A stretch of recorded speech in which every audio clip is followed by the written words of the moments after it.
got a rep from Royal College of Music and Drama. Dora. I said you were going to do it. Just basically saying that you support Royal College.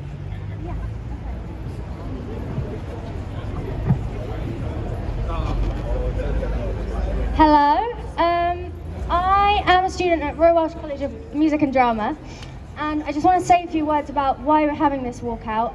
I'm not speaking on behalf of the uni or on behalf of PSC or Stop the War who've organised this, but I just want to say that why a walkout? Some would say, what's the point? How will us walking out directly impact anything? And I want to say it is a matter of principle that we make it clear to our media, government and institutions that genocide is unacceptable to us.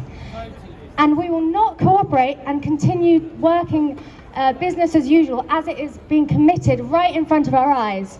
And we need to make this crystal clear. We need to have a call for justice and for ceasefire, and we need to make it loud, public and unafraid, and that is why we're here today. So yeah, thank you everyone for coming. And if you're someone who feels like you haven't done enough research to understand the topic, please use this as an opportunity. There's a stall with information. Listen to people, talk to people, learn, because this is important. This is what we'll be talking about years and years from now. This is the big issue of our times. And if you're someone who feels like you're conflicted because you want Jewish people to have a sanctuary after everything they've gone through, especially here in Europe, then me too. But a sanctuary built on bodies and rubble is not a sanctuary. A statehood fundamentally tied to the suppression of another people is not a legitimate statehood. You cannot steal someone else's land for your homeland. It's just not okay. So yeah, do your research and have a good time. Thank you for coming.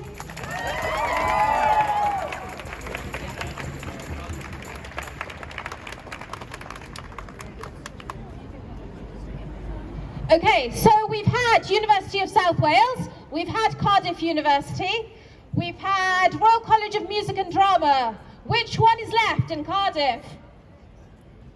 Cardiff Met, yes. I forgot your name. Academic Malcolm Jones will be representing them. Good afternoon, I'm Malcolm James. I've been a lecturer at Cardiff Met for over 30 years. You could probably work out how old I am, which is old enough not to give a proverbial, basically. So this is why I'm here. I am not going to be cowed. And my UCU colleague Andy Burt referred to the case of David Miller at Bristol. I think, is it on? It is on. Sorry? Yeah, so it is difficult to sort of overestimate the importance of this judgment, because the way it always people were silent, people self-censored. No one knew where the boundary was. People sort of pushed the boundary ever closer to where they wanted, and people were afraid of the consequences. If any decision should embolden people to actually speak out and not be afraid of the consequences, this is it. Now, of course, there is a line between anti-Zionism and anti-Semitism, and those who truly cross it by any reasonable definition should take the consequences. But what it does is give people body that it can be drawn in a reasonable place. Now, I'm an academic here. To the best of my knowledge, there are no students from sort of Cardiff Met, which to me is regrettable. But what I would say is that then, obviously, although we're happy to see a turnout here from the other ones, there are an awful lot of your colleagues who aren't here. And it's the sort of instrumental, head down. So I've got to get a degree. Don't you know there's a cost of living crisis on, etc., etc. They just look no further than the end of their nose. All I would say is that cost of living, sort of, whilst Gaza may be an existential crisis, the like of which none of us here are facing, all of the issues are connected. And the thing is, I'm not sure the words are quite as... I think you may have heard the words, you may not have heard about Pastor Martin Niemöller, who was the Nazi resistance. They came for the communists, but I was not a communist, so I did nothing. And I think you know how the rest goes, and it ends, and eventually they came for me, and I discovered there was no one left to speak up for me. Now, we are on that slippery slope, and when you discover they're coming for you, it's too late. Okay, so fraternal greetings from Cardiff Met, and sort of solidarity. Thank you so much. Okay, we've got 2 short speeches left, and then we'll do some stretching of our legs. The next speaker will be Cavi from Cardiff University.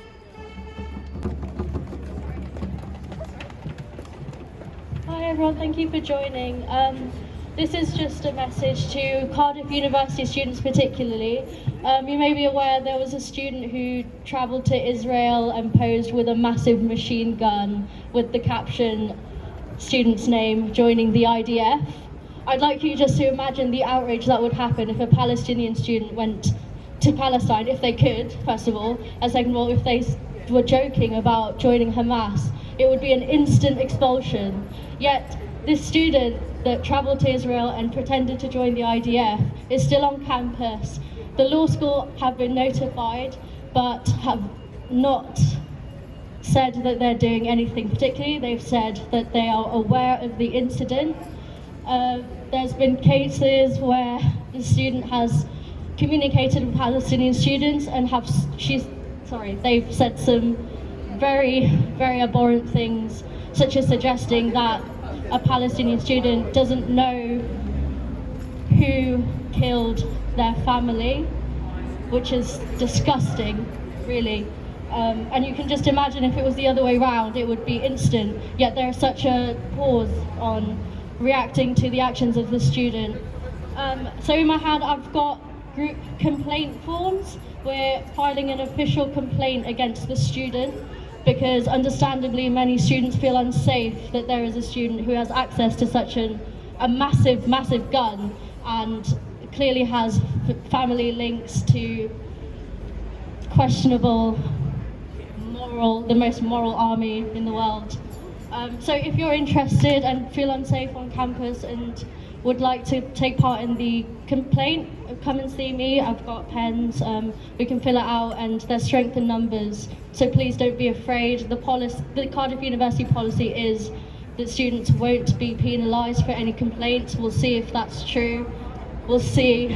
So the more, feel free to come see me, fill some forms out. Thank you.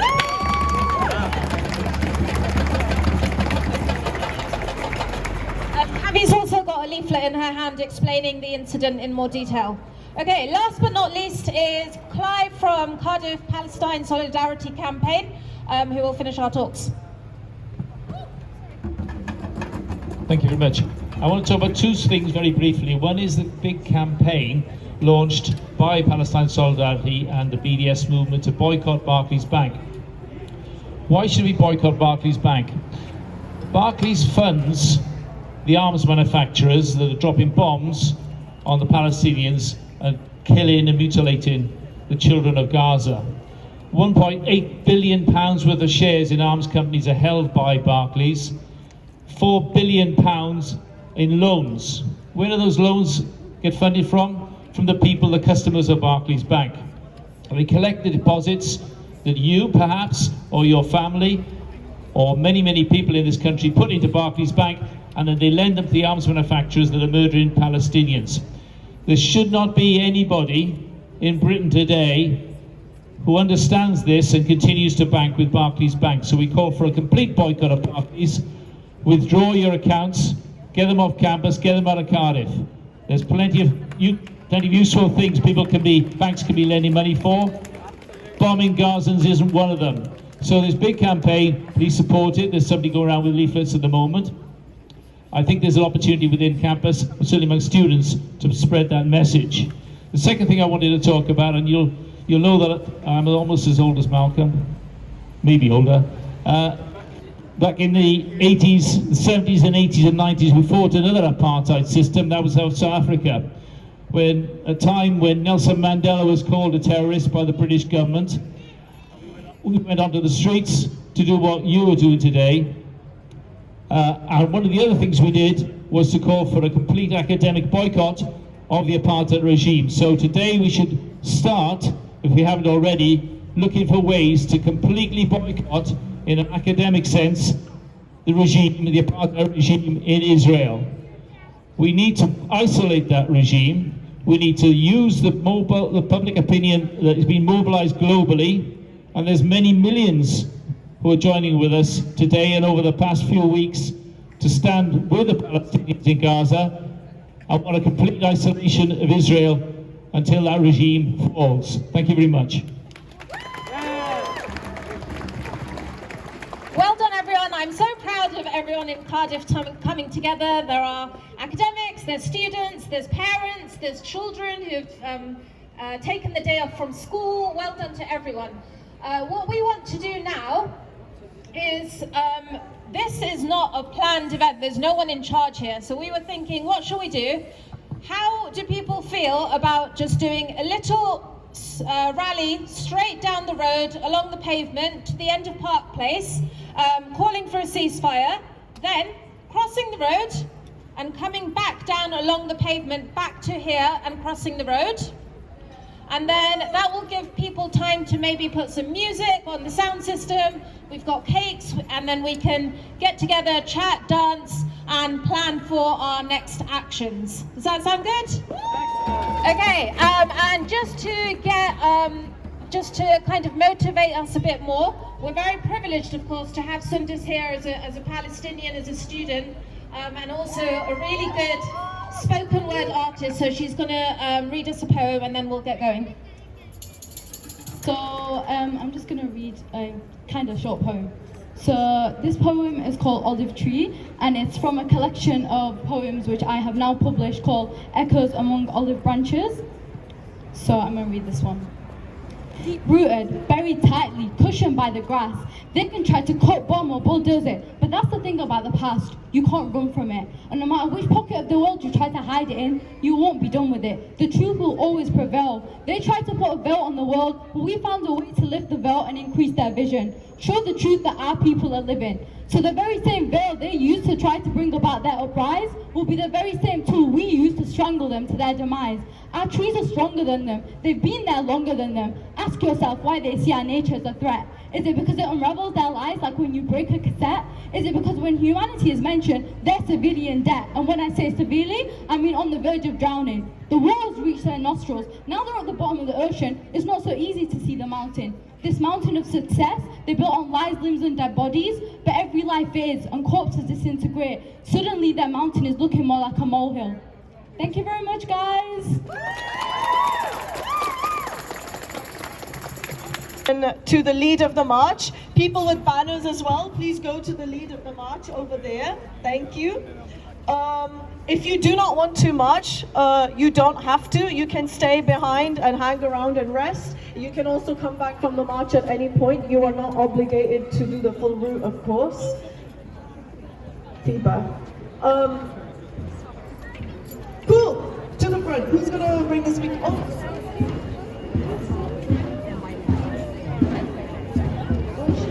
We have a very quick announcement. So if you'd like, just come and see me and give me your details, and I'll send you on to send back.